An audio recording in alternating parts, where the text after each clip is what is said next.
Good morning. Thank you for making the choice to join us here at the Greenbrier Church Online on this beautiful Easter morning. I grew up in a military household, and honestly, I got pretty closely acquainted with a moving box. They generally come in three sizes: small, medium, and large. Now, my box of preference is the medium. I mean, it's big enough to put a lot of stuff in, but small enough that I can still get my arms around it to carry it. They seem to stack better, and there's less chance of them shifting and falling during transit. And I like the fact that it's manageable. It doesn't take a whole lot of effort to get it from where it is to where it needs to be. I'm a medium-sized box guy. You know, it wasn't always that way, though. The first time that I moved on my own, I went with large boxes because it seemed the most economical. But then I had to carry those boxes and try to stack them in the back of a truck, and it quickly became problematic. That's the day that I became a fan of the medium-sized box because, if you really want to, you can put anything in there and it's kind of easy to handle. You can manage a medium-sized box. And every time that Trista and I have moved since we've been married, I've always opted for medium-sized boxes. Now you're probably wondering, what in the world a discussion about boxes has to do with Easter? So let me cut to the chase. The truth is that many of us have put God in a medium-sized box, one that's small enough to handle easily, but big enough to hold our version of God. We put God in a box and we say, this is the space that we've designated for you. This is God's space. Some of us came up with a box on our own. Maybe some of us were handed a box by a family member or even a church, and they told us that this is the box where God will fit best in your life. I mean, we know that God works, and we just accept it. Some of us got scared. We wanted to try to make God manageable, or maybe we were frustrated because God wouldn't do what we told him to do the way that we told him to do it. So we just found any box and said, God, you go in this box and you stay there until I need you. As we've been working our way through the story, I've often tried to pull out this truth. No matter what box you have for God, it's too small. God doesn't do boxes. As a matter of fact, if your God fits in a box, your God is too small. If your God fits in a box, then today you're probably struggling with fear and anxiety and stress and pressure because the God that you serve is not big enough to help you. Any God that fits in a box, no matter how big that box is, isn't big enough to talk to about your problems. Your God's not big enough to come through for you. If your God is small enough to fit in a box, then at best, your life is predictable and boring because you don't have a God big enough to challenge you or call you to live a life of risk and trust and faith. If your God's small enough to fit in a box, then every challenge you face feels overwhelming. Life is hopeless because your God's not big enough to give you assistance or to fix anything or to heal anything or to redeem anything in your life. As we've been making our way through his story, God's upper story, I've tried to draw your attention to example after example of how big God actually is. We discover the bigness of God written on every page in the Old Testament.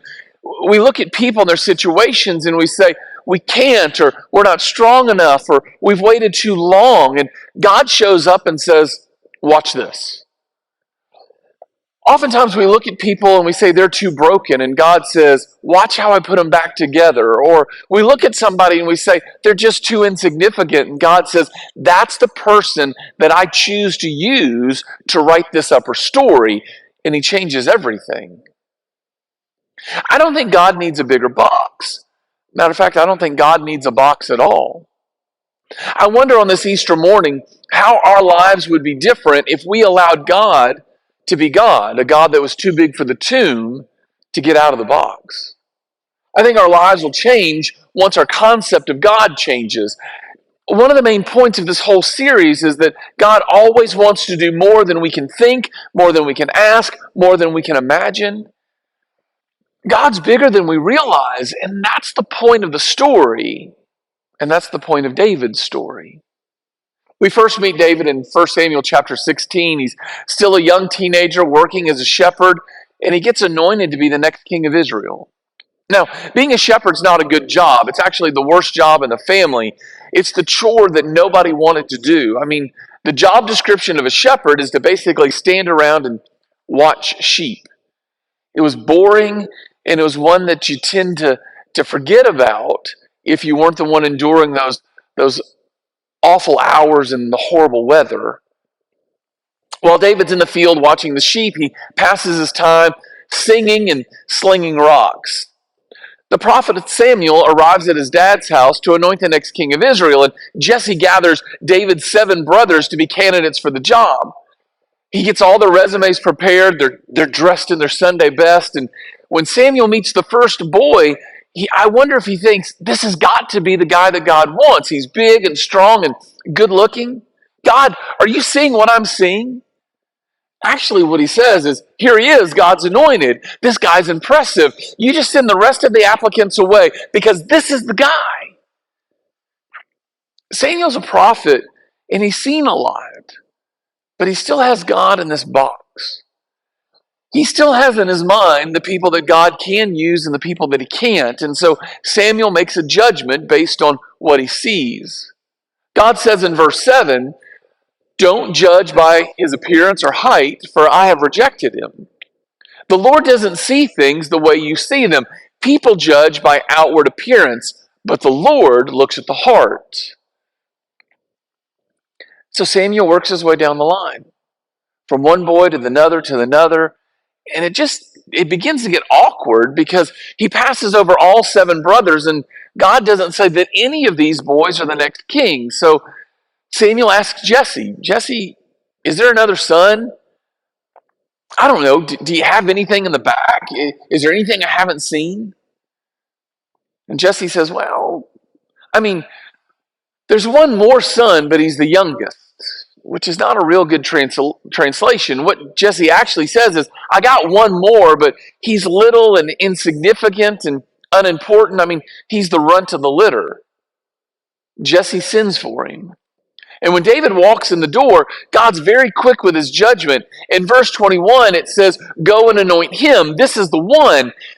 In a matter of seconds, David is no longer a shepherd boy. Now he's the next anointed king of Israel. I think if we're putting this part of David's life together, David's life as a story, we're in chapter 1, and the title would say God's anointing. And here's the subtitle. God can use anybody. How many times has God used the people that, honestly, we would have never chosen? God looks at things differently than we do. We assume that God's going to use a certain type of person, a certain kind of person. I mean, if God's going to use you, then you got to look a certain way or come from a certain type of family. But all of a sudden, God speaks up and he chooses somebody that leaves us scratching our heads. The people that God picks and chooses is not the people that we would usually pick or choose. Our tendency is to say things like, I'm too old. And then God tells the story of Abraham and Sarah and how he uses this elderly, infertile couple to start a nation. Or we say, God can't use me because I'm just too broken. If you'd just known what I've done in my life. And then God tells the story of Rahab, this prostitute living in Jericho that God uses to bring about a great victory. Or we say, I'd love to do something, God, but I'm scared. And God tells the story of Gideon, who's hiding from his enemies when God shows up and says, mighty warrior. If you've been paying attention to God's story, you realize that God can use anybody that he wants to. I mean, he chooses a poor teenage girl named Mary from a small town. He chooses a tax collector named Matthew that everybody had written off. He chooses a fisherman named Peter that likes to talk more than he thinks. He chooses a murderer named Saul to take the good news of the resurrection out to the world. The truth is, God can use anybody. And if you don't think God can use you, you've not been paying attention to the story. Don't put God in a box and shut the top. God will use whoever he wants to use. God can use anybody. Nobody Especially no one in his own family thought David was going to be the next king. Yet God sees him and says, that's the one I can use. That's the one I choose. The next chapter of David's life would probably be entitled God's Opportunities, or He Can Do Anything. Because after David is anointed king, the text says, there's no parade, there's no whirlwind tour that ends up in the palace. David simply just goes back out into the field and he shepherds. He sings a couple songs, slings a few rocks. It must have been awkward for him to be out in the field wondering, well, I was anointed, so when do we get started? Maybe he doesn't realize that God's doing what he always does. He's preparing him at that moment for something bigger. We find out in the end of chapter 16 that the Spirit of the Lord leaves Saul, and Saul is feeling depressed and overwhelmed with fear, and one of his attendants comes to him and says, one of Jesse's sons from Bethlehem is a talented harp player. Not only that, he's a brave warrior, a man of war, and has good judgment. He's also a fine-looking young man, and the Lord is with him. In a moment, David is plucked up out of the fields where he was shepherding the sheep, and he's dropped into the palace where he plays the harp and he sings songs. As a result, Saul and David begin to form this close relationship with each other. And just like we saw God move all the pieces to get Joseph from a farm to the palace, here we see God once again moving the pieces to get David from the fields into the throne room. It sounds like everything is happening in one schedule until you turn the page to chapter 17. Now the Israelites are in a war with the Philistines, and David was called a mighty warrior, but he's not old enough to fight, so they send him back home. Jesse gets concerned about his boys, so he sends David out to the battlefield to check on the brothers, and when he shows up, he notices nobody's fighting. And he also hears this giant named Goliath mocking the army of God. This is a different kind of war. The Philistines basically issued a challenge to the Israelites. There's no need for a lot of bloodshed. There's no need for all this needless death. Just put our best warrior against your best warrior, and whoever loses this cage match fight to the death, well, they get to be the slaves of the victorious nation. Easy peasy, right? Except the fact that David hears this, and he's the one to ask, who does this worthless Philistine think that he is? He's making fun of the army of the living God, and you guys are too afraid to go fight. Somebody overhears David and goes to Saul and says, there's this harp player out there doing an awful lot of talking. Saul calls for him, and David's confident. Saul doesn't have any other options. Saul understood that he was supposed to be the one out there facing the giant, but he had put God in this little bitty box. So he sends David out. He says, you go face the giant. David understands God's too big for a box, and he's willing to follow wherever God leads. All of those years in the fields as a shepherd, singing those songs and slinging those stones, those aren't wasted years. Just as God had done 100 times before, he was preparing David beforehand so that he could be successful on this battlefield. All those days of slinging rocks are about to pay off. David goes out to the field, the battlefield, and he's going to fight Goliath. And we read, as the Philistine paced back and forth, his shield bearer in front of him, he noticed David. He took one look down on him and he sneered, mere youngster, apple-cheeked and peach-fuzzed. The Philistine ridiculed David. Am I a dog? Did you come after me with a stick? And he cursed him by his gods. Come on, said the Philistine. I'll make roadkill of you for the buzzards. I'll turn you into a tasty morsel for the field mice. David answered, you come at me with sword and spear, battle axe.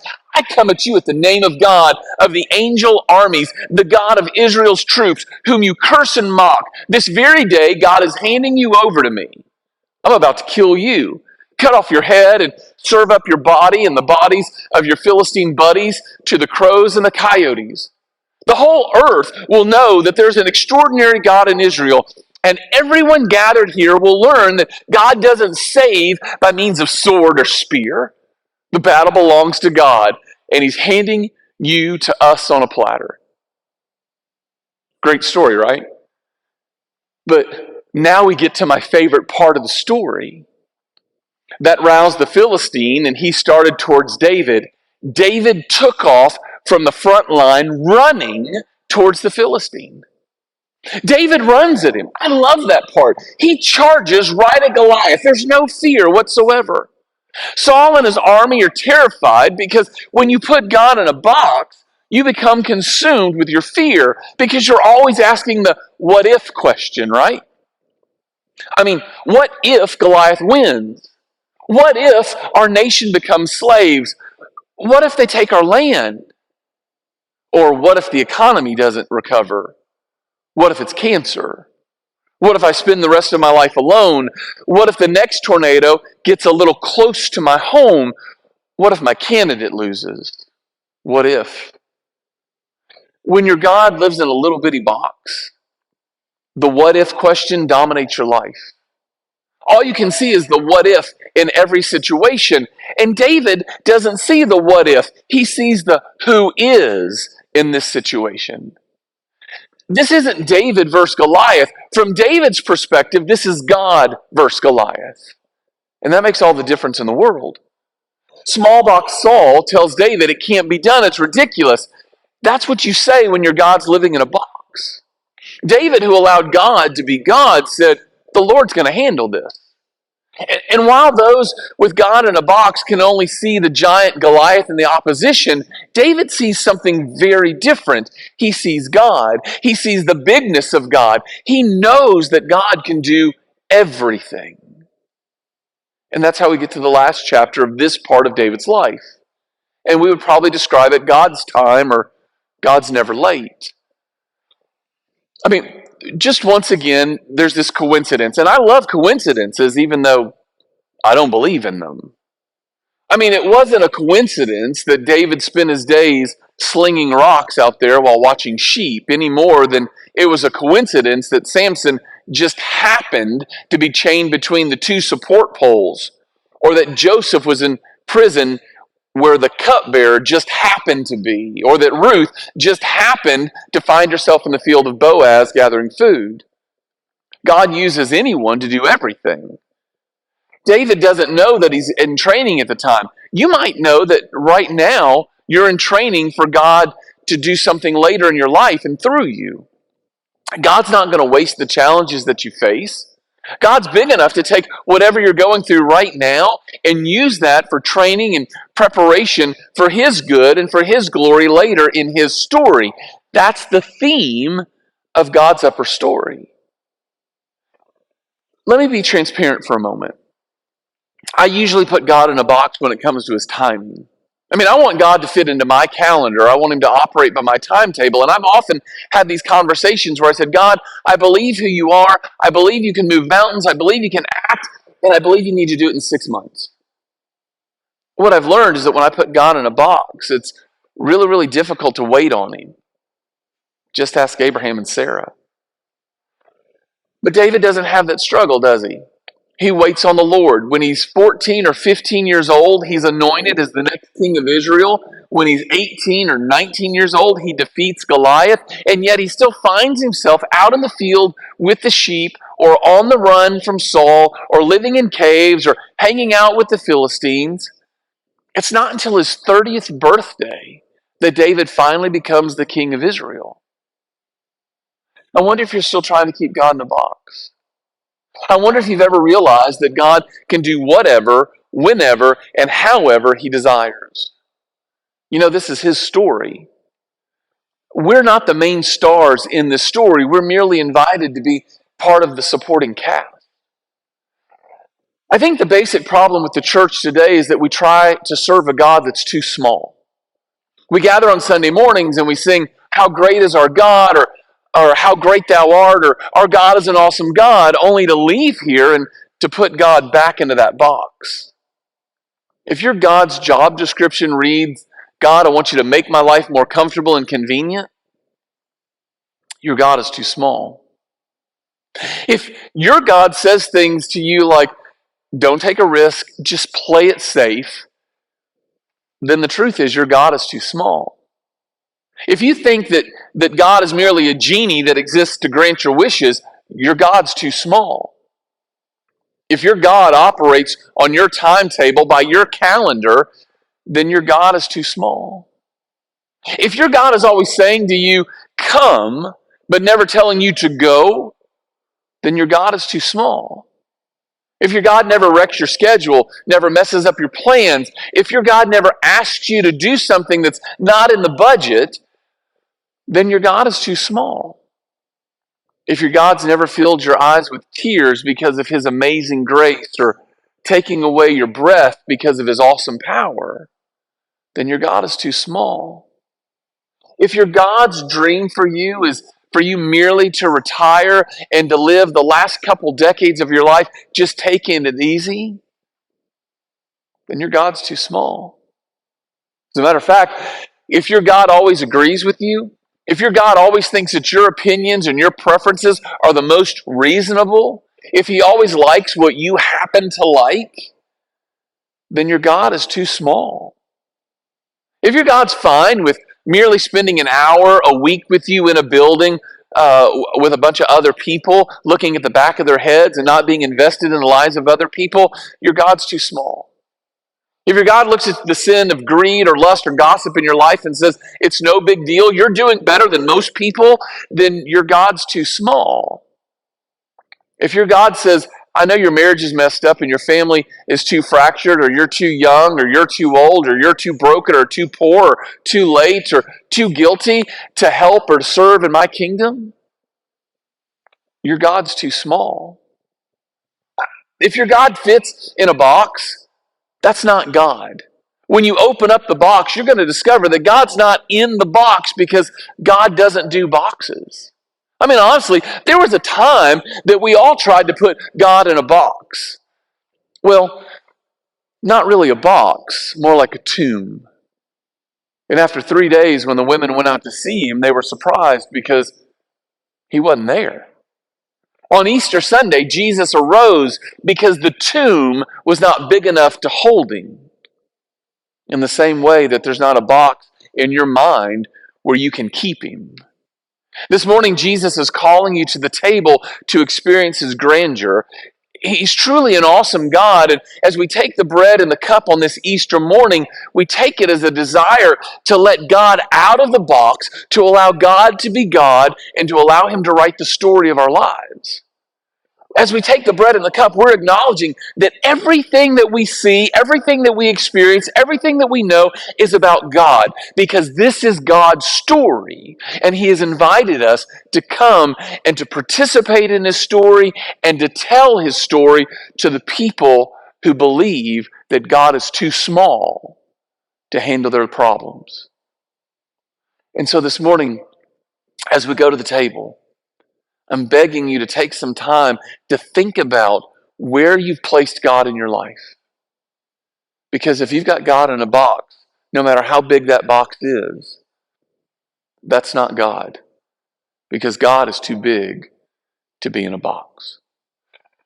I hope and pray that you have a wonderful Easter, that you get to spend some time with people that you love as you think and you reminisce and you celebrate our risen Savior. Have a wonderful day. Have a blessed week. I look forward to seeing you very soon. Please go in peace.